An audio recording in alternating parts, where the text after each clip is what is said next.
محترم ناظرین السلام علیکم۔ ناظرین، امید کرتا ہوں کہ آپ سب دوست خیریت و عافیت سے ہوں گے۔ اللہ پاک سے دعا ہے کہ اللہ پاک آپ سب کے تمام جائز خواہشات کو پوری فرمائے، آمین۔ بسم اللہ الرحمن الرحیم۔ مرنے کے بعد روح کیسے پکارتی ہے؟ میت کو سب سے زیادہ درد کب ہوتا ہے؟ مرنے کے بعد کا منظر کیسا ہوتا ہے؟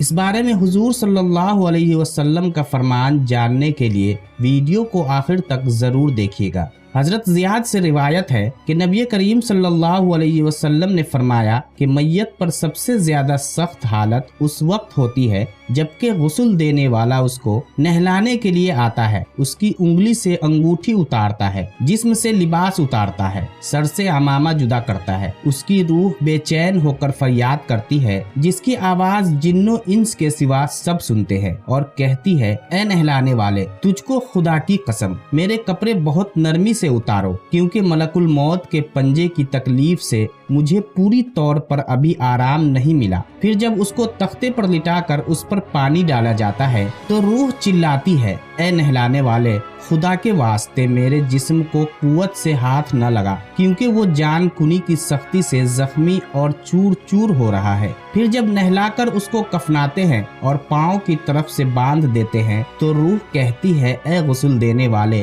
خدا کے لیے ابھی سر کی طرف سے میرے کفن میں گرا نہ لگا، تاکہ میرے بیوی بچے اور تمام رشتہ دار دنیا میں آخری بار میری صورت دیکھ لیں، کیونکہ آج میں ان سے بچھڑ رہا ہوں اور اب قیامت تک یہ میری صورت نہیں دیکھیں گے۔ پھر جب اس کا جنازہ تیار کر کے گھر سے باہر نکالا جاتا ہے تو روح پکارتی ہے، اے جنازہ اٹھانے والوں، خدا کے واسطے ابھی جلدی نہ کرنا، تاکہ میں اپنے بال بچوں اور عزیز و اقارب سے رخصت ہو لوں۔ اے جنازہ اٹھانے والوں، میں اپنی اولاد کو آج یتیم اور بیوی کو بیوہ چھوڑے جاتا ہوں، خدا کے لیے میرے بعد ان کو تکلیف نہ دینا۔ میں اپنا گھر اور مال و اسباب دوسروں کے لیے چھوڑے جاتا ہوں، اب یہاں کبھی واپس نہ آؤں گا اور قیامت تک کسی کی صورت نہ دیکھوں گا۔ پھر جب جنازہ اٹھا کر چلتے ہیں تو میت کہتی ہے، اے میرے بھائیوں، میں نے آج تک جو کچھ مال و اسباب جمع کیا تھا وہ صرف وارثوں کے لیے تھا، آج ان میں سے کوئی میرے گناہوں کا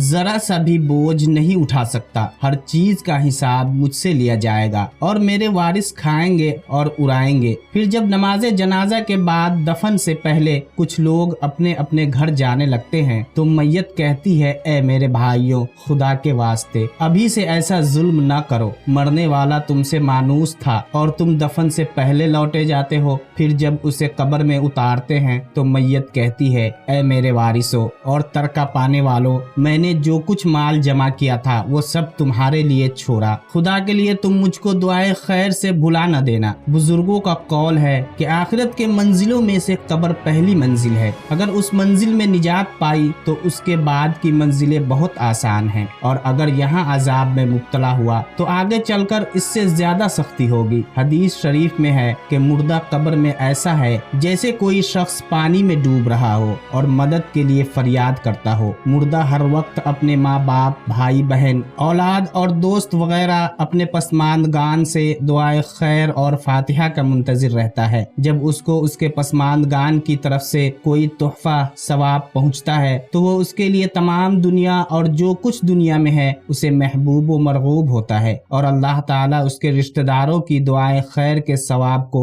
قبرستان والوں پر پہاڑوں کے برابر داخل فرماتا ہے۔ موت ایک دروازہ ہے جس میں سب لوگوں نے داخل ہونا ہے۔ حضرت عثمان غنی رضی اللہ تعالیٰ عنہ جب کسی قبر پر جاتے تو اتنا روتے کہ ان کی داڑھی آنسوؤں سے تر ہو جاتی۔ آپ سے پوچھا گیا، آپ جنت و جہنم کا تذکرہ کرتے ہوئے اتنا نہیں روتے مگر قبر دیکھ کر روتے ہیں؟ کہنے لگے، رسول اللہ صلی اللہ علیہ وسلم نے فرمایا کہ قبر آخرت کی پہلی منزل ہے، لہٰذا اگر مرنے والا اس سے نجات پائے تو بعد کے مناظر اس سے کہیں زیادہ آسان ہیں، اور اگر اس کی تکلیف سے نجات نہ پائے تو بعد کے مراحل اس سے بہت زیادہ سخت ہے۔ اور فرمایا کہ رسول اللہ صلی اللہ علیہ وسلم کا ارشاد ہے، میں نے کبھی کوئی منظر نہیں دیکھا مگر قبر اس سے زیادہ سخت ہے۔ کیا ہمارے لیے ان قبروں میں عبرت نہیں ہے؟ دیکھیے، مالدار، فقیر، طاقتور اور کمزور دنیا میں لوٹنے کی خواہش رکھتے ہیں، مال جمع کرنے اور محل بنانے کے لیے نہیں